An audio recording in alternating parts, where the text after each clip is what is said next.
Iran తర్వాత America కొత్త target ఏంటి? నార్త్ కొరియా కాబోతుందా? కిమ్ లక్ష్యంగా అమెరికా ఆపరేషన్ స్టార్ట్ చేయబోతుందా? ఇవాల్టి నుంచి సౌత్ కొరియాతో కలిసి జాయింట్గా అమెరికా యుద్ధ విన్యాసాలు చేయబోతుంది.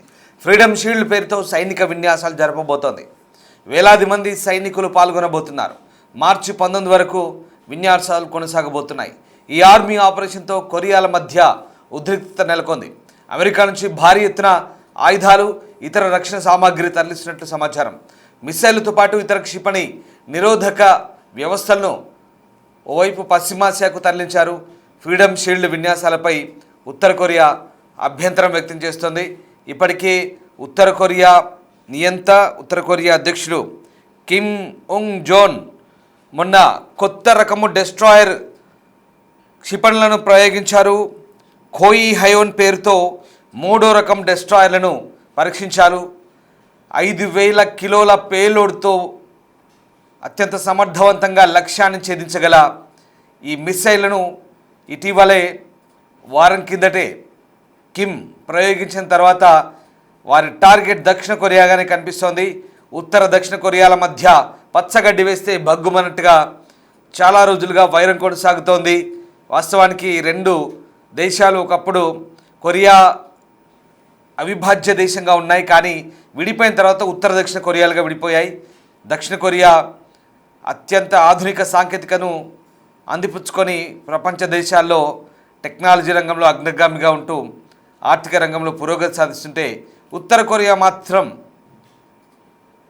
పూర్తిగా యుద్ధ విన్యాసాలు అలాగే సైన్యాన్ని తయారు చేసుకోవడంలో, అణ్వస్త్రాలను రూపొందించుకోవడంలో బిజీగా మారిపోయింది. ఉత్తర కొరియా పాలకులు కూడా అలాగే ఉండిపోయారు. నియంత పాలన కొనసాగుతుంది. ఇప్పుడున్నటువంటి కిమ్ ఆయన తండ్రి వారసత్వాన్ని పుణికిపుచ్చుకొని అతి చిన్న వయసులోనే ఆ దేశ అధ్యక్ష పదవి చేపట్టారు. ఇరాన్పై ఇప్పుడు జరుగుతున్నటువంటి దాడుల నేపథ్యంలో అటు పశ్చిమాసియాలో ఉద్రిక్తత, ఇటు మరోవైపు దక్షిణాసియాలో కొరియా దేశాల మధ్య యుద్ధ విన్యాసాలు ఎక్కడికి దారితీస్తాయి? మళ్ళీ అమెరికా నెక్స్ట్ టార్గెట్ ఇరాన్ తర్వాత ఇటు కొరియా అటు క్యూబా కాబోతుందా? అమెరికా అధ్యక్షుడు డొనాల్డ్ ట్రంప్ చెప్పినట్టుగా నెక్స్ట్ క్యూబా పని పడతామంటూ చెప్తున్నారు. దాని తర్వాత ఉత్తర కొరియా కూడా ఇందులో భాగంగా మారబోతుందంటూ వార్తలు వస్తున్నాయి. అందుకు తగ్గట్టుగా అమెరికాకు చెందినటువంటి అత్యంత అధునాతన రక్షణ సంపత్తి ఇప్పుడు కొరియా వైపు మరలుతోంది. కొరియా అంటే దక్షిణ కొరియా, అమెరికా కలిసి సంయుక్తంగా యుద్ధ విన్యాసాలు చేయబోతున్నాయి. ఇక వీళ్లకు ప్రధానంగా ఉత్తర కొరియాకు ముప్పు పొంచి ఉన్న నేపథ్యంలో అమెరికా నుంచి మొన్న జరిపిన మిసైల్ టెస్టులు అమెరికాను దక్షిణ కొరియాను సవాలు చేస్తూ జరిపిన మిసైల్ టెస్టులుగా చెప్తున్నారు. ఇక ఆ రెండు దేశాలకు కూడా తమ సత్తా ఏంటో బలమేంటో నిరూపించుకునే ప్రయత్నంలో భాగంగా ఖోయి హయోన్ రకం డెస్ట్రాయర్ను తయారు చేశామని చెప్తున్నారు. 2025లో రెండో డెస్ట్రాయర్ తయారు చేశారు. ఇప్పుడు మళ్ళీ కొత్త డెస్ట్రాయర్ని తయారు చేశారు. దాని తర్వాత ప్రతి సంవత్సరానికి ఇలాంటివి 2-3 తయారు చేస్తామంటూ కిమ్ చెప్తున్నారు. ఇక ప్రస్తుతం ఉన్న పరిస్థితుల్లో అటు వెనిజులా అధ్యక్షుడు మదురోని క్యాప్చర్ చేశారు అమెరికా. తర్వాత ఇరాన్పై విరుచుపడ్డారు, ఖొమైనీని అంతమొందించారు. Next target Kim Jong Un తమ తదుపరి లక్ష్యంగా ఉండబోతుందంటూ ఇప్పుడు వార్తలు అందుతున్నాయి. ఉత్తర కొరియా గేట్ల వద్ద అమెరికా యుద్ధ నౌకలు, యుద్ధ విమానాలు మోహరించిన పరిస్థితి కనబడుతోంది. ఉత్తర కొరియా ఇప్పుడు అమెరికా విదేశాంగ విధానంలో కేంద్రంగా ఉంది. వెనిజులా, ఇరాన్లో కిమ్ జోంగ్ ఉన్ జోక్యం చేసుకున్న తర్వాత అతనిపై చర్యలు తీసుకుంటారా? మధ్యప్రాచ్యంలో యుద్ధం ఉధృతంగా జరుగుతుండగా అమెరికా, దక్షిణ కొరియా సైనిక విన్యాసాలు ప్రారంభించాయి. ఉత్తర కొరియా సరిహద్దుల్లో ఉద్రిక్తతలు పెరిగాయి. అలాగే ప్రపంచ యుద్ధ ముప్పును ఎదుర్కొంటున్న ఈ నేపథ్యంలో ప్రస్తుతం ఓవైపు మధ్యప్రాచ్యంలో అమెరికా ఉనికి, ఇరాన్తో యుద్ధం కొనసాగుతున్నప్పుడు తూర్పు ఆసియాలో కూడా యుద్ధ ప్రాతిపదికన పరిస్థితి తలెత్తింది.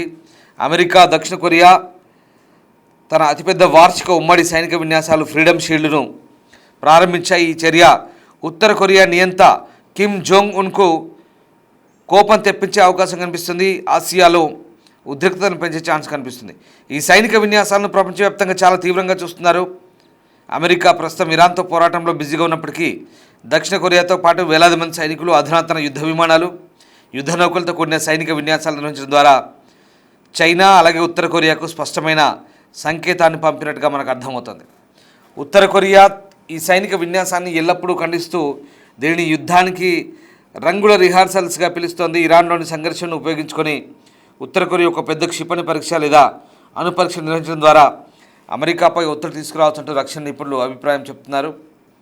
సో దక్షిణ కొరియాతో సైనిక విన్యాసాల నేపథ్యంలో మధ్యప్రాచ్యంలో యుద్ధం ఉధృతంగా జరుగుతుండగా ఇటు అమెరికా ప్రారంభించిన ఈ భారీ సైనిక విన్యాసాలు కేవలం ఒక విన్యాసం మాత్రమే కాదు, ఉత్తర కొరియాకు ప్రత్యక్ష హెచ్చరికగా కూడా పరిగణించబడుతున్నాయి. కిమ్ జోంగ్ ఉన్ ఇరాన్ యుద్ధాన్ని సద్వినియోగం చేసుకొని ఏదైనా దుశ్చర్యకు పాల్పడితే అమెరికా వారిపై కూలిపోతుందంటూ నిపుణులు అంచనా వేస్తున్నారు. కొంతకాలంగా అమెరికా తన శత్రు దేశాల పాలనను పడగొట్టడానికి లేదా వాటి వనరులపై నియంత్రణ సాధించడానికి ఒక వ్యూహాన్ని అమలు చేస్తోంది. ఫస్ట్ వన్ వెనిజులా, ఇది నికోలస్ మదురో పాలనను అస్థిరపరిచింది, దాని చమురు నిల్వలపై ఒత్తిడి తెచ్చింది. ఇక సెకండ్ ఇరాన్ సుప్రీం లీడర్లో ప్రస్తుత మార్పు తర్వాత అమెరికా తన సైనిక దూకుడును పెంచింది. ఇక నెక్స్ట్ ఉత్తర కొరియా, కిమ్ జోంగ్ ఉన్ అణ్వాయుధ కార్యక్రమాన్ని అంతరం కలిగించడానికి అమెరికా ప్రత్యక్ష చర్యకు సిద్ధమవుతున్నట్టు తెలుస్తోంది. ఇక అమెరికా ఉత్తర కొరియా లక్ష్యంగా చేసుకుంటే చైనా, రష్యా మౌనంగా ఉండడానికి అవకాశం లేదు. అటువంటి పరిస్థితుల్లో ఈ యుద్ధం కేవలం 2 దేశాలకే పరిమితం కాకపోవచ్చు, కానీ ప్రపంచ యుద్ధంగా మారే ఛాన్స్ కూడా ఉంది. ఇది ప్రపంచ స్టాక్ మార్కెట్ లేదా చైన్ గొలుసును పూర్తిగా కూల్చివేసే ప్రమాదం ఉంది. సో మొత్తం మీద ఈ యుద్ధ గంటికలు మోగితే కనుక మళ్ళీ తూర్పు ఆసియాలో, ఒకవేళ మధ్య ఆసియాలో, మిడిల్ ఈస్ట్లో, పశ్చిమాసియాలో జరుగుతున్నటువంటి పరిణామాల తర్వాత నెక్స్ట్ టార్గెట్ క్యూబా ఉండబోతుంది, అలాగే దాని తర్వాత కొరియా ఉండబోతున్నట్టు వార్తలు వస్తున్న నేపథ్యంలో ప్రస్తుతం అమెరికా సైనిక విన్యాసాలు దేనికి సంకేతాలనే మాట ఇప్పుడు చర్చ జరుగుతోంది. రాజకీయ నిపుణులు, అంతర్జాతీయ విశ్లేషకులు కూడా అదే చెప్తున్నారు. ఇరాన్తో యుద్ధంలో చిక్కున్నప్పటికీ కూడా సోమవారం దక్షిణ కొరియాతో కలిసి ఫ్రీడమ్ షీల్డ్ అనే ప్రధాన సైనిక విన్యాసాలను ప్రారంభించడం ద్వారా అమెరికా నార్త్ కొరియాకు హెచ్చరికలు పంపినట్టుగా తెలుస్తోంది. ఇక ఈ విన్యాసాల సమయంలోనే ఆయుధ బదిలీలు జరుగుతాయనే ఊహాగానాలు కూడా చెలరేగుతున్నాయి. మొత్తం మీద ప్రస్తుతం ఇటు మిడిల్ ఈస్ట్లో సంఘర్షణ, అటు కొరియా ద్వీపకల్పంలో అమెరికా ఉత్తర కొరియా మధ్య ఉద్రిక్తతలు మళ్ళీ పెరిగితే కనుక ఇక ఫ్రీడమ్ షీల్డ్ అనే ఈ సైనిక విన్యాసాలకు సంబంధించి ఎలాంటి అభిప్రాయాలు వస్తాయని తెలియబోతుంది. ఇందులో వేలాది మంది సైనికులు పాల్గొంటారు. ఈ విన్యాసాలు సోమవారం ప్రారంభమై మార్చి 19 వరకు కొనసాగుతాయి. అలాగే దక్షిణ కొరియాతో అక్కడి జాయింట్ చీఫ్స్ ఆఫ్ స్టాఫ్ ఈ మార్చి 19 జరిగే ఫ్రైడేల్ షీల్డ్లో దాదాపు 18,000 కొరియా సైనికులు పాల్గొంటారంటూ చెప్తున్నారు. అయితే యుఎస్ ఫోర్సెస్ కొరియా యుఎస్ దళాల సంఖ్యను నిర్ధారించలేదు. మరోవైపు ఆయుధ బదిలీపై దక్షిణ కొరియా మీడియాలో ఊహాగానాల నేపథ్యంలో వాషింగ్టన్ దక్షిణ కొరియా నుంచి కొన్ని సైనిక వనరులను ఇరాన్తో పోరాడడానికి మళ్లిస్తుందంటూ దక్షిణ కొరియా మీడియాలో ఊహాగానాలు వస్తున్నాయి. ఇక భద్రతా కారణాల దృష్ట్యా సైనిక ఆస్తుల నిర్దిష్ట కదలికలపై వ్యాఖ్యానించబోమంటూ యుఎస్ కూడా చెప్తోంది. కొన్ని యుఎస్ పేట్రియాట్ క్షిపణి నిరోధక వ్యవస్థలు, ఇతర పరికరాలను మిడిల్ ఈస్ట్కు పంపుతున్నట్టుగానే నివేదికలు వస్తున్నాయని మాట్లాడేందుకు దక్షిణ కొరియా ఖండిస్తోంది. అయితే ఇది మిత్రదేశాల ఉమ్మడి రక్షణ వ్యూహాన్ని ప్రభావితం చేస్తున్నట్టుగా చెప్తున్నారు. ఇక మరోవైపు ఉత్తర కొరియా ఫ్రీడమ్ షీల్డ్ విన్యాసాలపై అభ్యంతరం వ్యక్తం చేస్తోంది. తరచుగా ఈ విన్యాసాలను దండయాత్రకు రిహార్సల్గా భావిస్తోంది.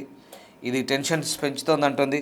గత నెలలో ప్యోంగ్యాంగ్లో జరిగిన ఒక శిఖరాగ్ర సమావేశంలో ఉత్తర కొరియా నాయకుడు కిమ్ ఉంగ్ జోన్ సియోల్ పట్ల తన కఠినమైన వైఖరిని పునరుద్ఘాటించారు. కానీ వాషింగ్టన్తో సంభాషణకు తలుపులు తెరిచి ఉంచారు. అమెరికా తన అణ్వాయుధీకరణ ముందస్తు షరతును విరమించుకోవాలంటూ డిమాండ్ చేస్తున్నారు. ఉత్తర కొరియా తన నాయకుడు కిమ్ జోంగ్ ఉన్ మరియు అమెరికా అధ్యక్షుడు డొనాల్డ్ ట్రంప్ మధ్య 2019లో జరిగిన శిఖరాగ్ర సమావేశం విఫలమైనప్పటి నుంచి వాషింగ్టన్ సియోల్తో అన్ని అర్థవంతమైన సంభాషణ నిలిపేసినట్టుగా అర్థం చేసుకోవాలి. ఇటీవలి సంవత్సరాల్లో 2 దేశాల మధ్య టెన్షన్స్ పెరిగాయి. కిమ్ తన అణ్వాయుధ సామాగ్రిని వేగంగా అభివృద్ధి చేయడానికి ఉక్రెయిన్పై రష్యా దాడిని సద్వినియోగం చేసుకున్నాడు. కిమ్ రష్యాతో తన సైనిక బంధాలను కూడా బలోపేతం చేసుకున్నాడు. ఉక్రెయిన్ యుద్ధం కోసం రష్యాకు ఆయుధాలు, దళాలను పంపాడు. ఇది యుద్ధంలో పోరాటానికి సహాయపడింది. సో 2 దేశాలు సంవత్సరానికి 2 సార్లు నిర్వహించే కమాండ్ పోస్ట్ వ్యాయామాల్లో ఫ్రీడమ్ షీల్డ్ ఒకటి, మరొకటి ఆగస్టులో జరిగే ఉల్చి ఫ్రీడమ్ షీల్డ్.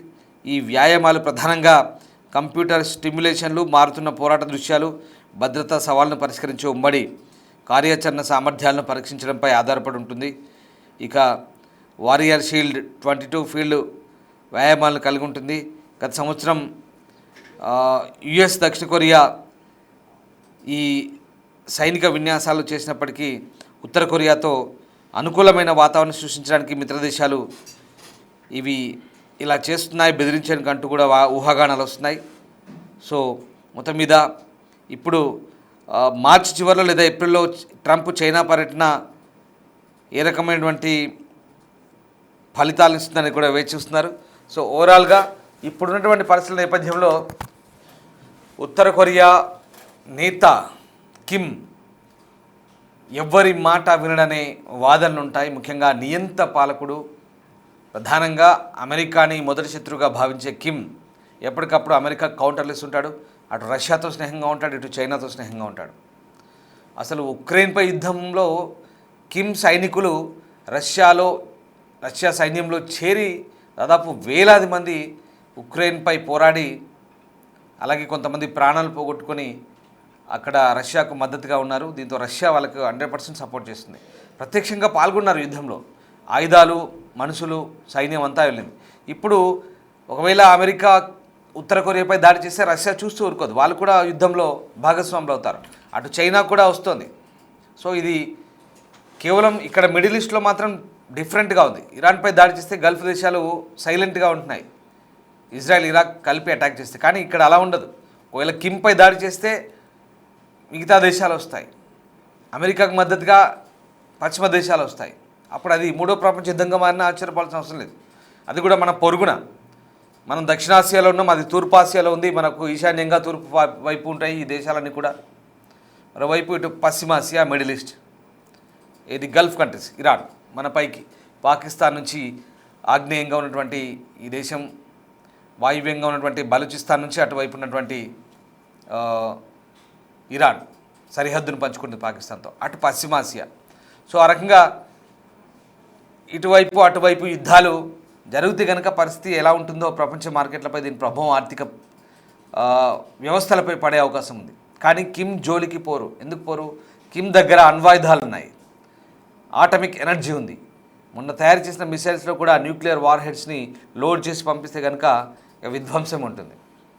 వాడు అనంత పని చేస్తాడు కిమ్, చాలా డేంజరస్ ఫెలో. అందుకే కిమ్కు భయపడతారు. అందుకే కిమ్ కూడా ఎప్పటికప్పుడు హెచ్చరికలు పంపుతున్నాడు. అయినప్పుడు కూడా కిమ్తో చర్చలు ఫెయిల్ అయిన తర్వాత డొనాల్డ్ ట్రంప్ యుద్ధకాంక్షతో కిమ్ కూడా అణగదొక్కాలని చూస్తున్నట్టుగా వార్తలు వస్తున్నాయి. కానీ ఆ దేశంలో ఏం జరుగుతుందో, అసలు ఆయన ఏం చేస్తున్నాడో కూడా ఎవరికి తెలియని పరిస్థితి ఉత్తర కొరియా. అలాంటి దేశంతో యుద్ధం అంటే కాస్త భయానకంగానే ఉండబోతుంది. కాబట్టి ఏదేమైనా ఇప్పుడు జరిగే ఉమ్మడి సైనిక విన్యాసాలు యుద్ధానికి సంకేతాలా ఏంటనేది మనం ఇదంతా కేవలం ఊహాజనిత ప్రక్రియగానే మనం చూసుకోవాలి.